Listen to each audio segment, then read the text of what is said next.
ভগিনী নিবেদিতা জীবনের ঘটনাবলী পর্ব ৩। ১৩ই নভেম্বর ১৮৯৮ সাল। শ্রীশ্রীমা এসেছেন নিবেদিতার স্কুলের সূচনা করতে। শ্রীরামকৃষ্ণের পূজা করে মা নিবেদিতার স্কুল প্রতিষ্ঠা করলেন।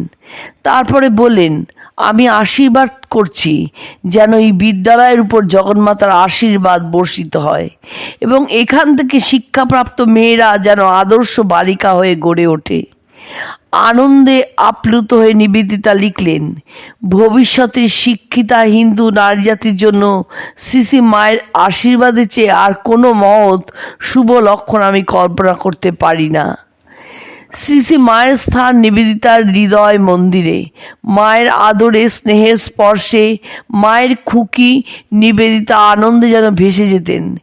একদিন নিবেদিতা মায়ের বাড়িতে এসে মাকে প্রণাম করে বসলেন। মা তাকে কুশল জিজ্ঞাসা করে একটি ছোট পশমের তৈরি পাখা দিয়ে বললেন, আমি তোমার জন্য এখানে করেছি। নিবেদিতা পাখাটি পেয়ে আনন্দে আত্মহারা। একবার পাখাটি মাথায় রাখছেন, একবার বুকে ঠেকাচ্ছেন আর বলছেন, কি সুন্দর, কি চমৎকার।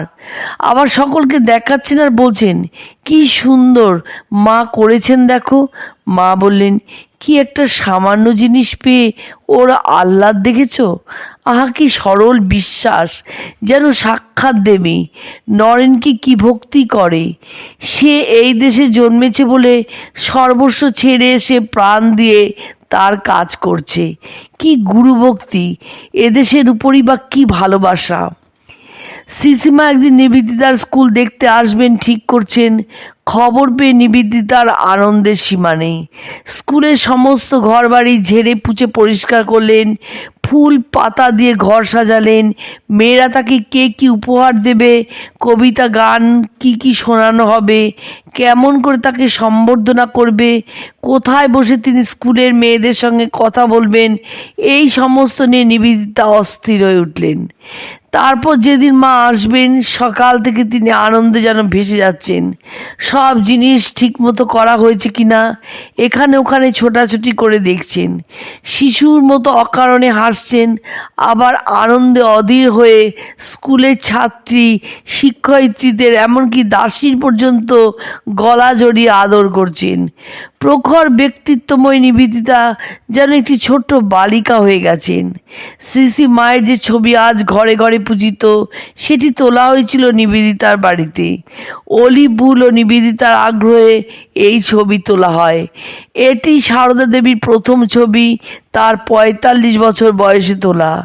স্বভাবত লজ্জাশীলা সারদা দেবী প্রথমে ছবি তুলতে রাজি হননি। পরে অলিবুল বিশেষ করে অনুরোধ করলে মা রাজি হলেন। শ্রীমা বসেন পশু চর্মের একটি আসনে। সামনে কয়েকটি টব রাখা ছিল। ফটো তোলার জন্য একজন ইংরেজ ফটোগ্রাফার ঠিক করা হয়েছিল। ছবি তোলার আগে নিবেদিতা মায়ের চুল কাপড় ঠিকঠাক করে সাজিয়ে দিয়েছিলেন। শ্রীমা ফটোগ্রাফারের সামনে প্রথমে বসতে খুব লজ্জা বোধ করেছিলেন।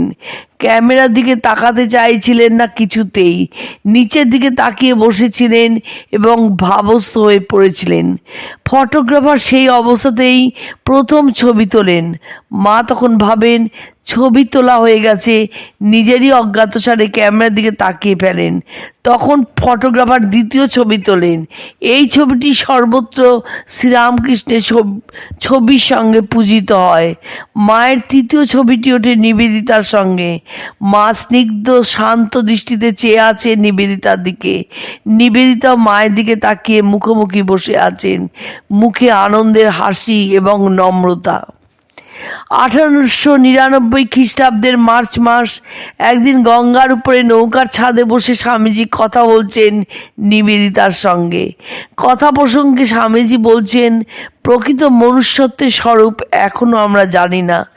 যেন প্রকৃত মনুষ্যত্বের উদয় হবে, তখন আর দেখবার প্রয়োজন হবে না কোন পথে সবচেয়ে কম বাধা আসবে। তখন প্রত্যেকেরই স্বাধীনতা থাকবে মহৎ কাজ করার। আমার উদ্দেশ্য হলো সাধারণ মানুষের মধ্যে মনুষ্যত্ব আনা। নিবেদিতা বলছেন, স্বামীজি এ কাজে আমি আপনাকে সাহায্য করব। স্বামীজি বলেন, আমি জানি তা। স্বামীজিকে দেওয়া এই প্রতিশ্রুতি নিবেদিতা সর্বতোভাবে পালন করেছেন। তার জীবন তিনি এই কাজে উৎসর্গ করেছেন।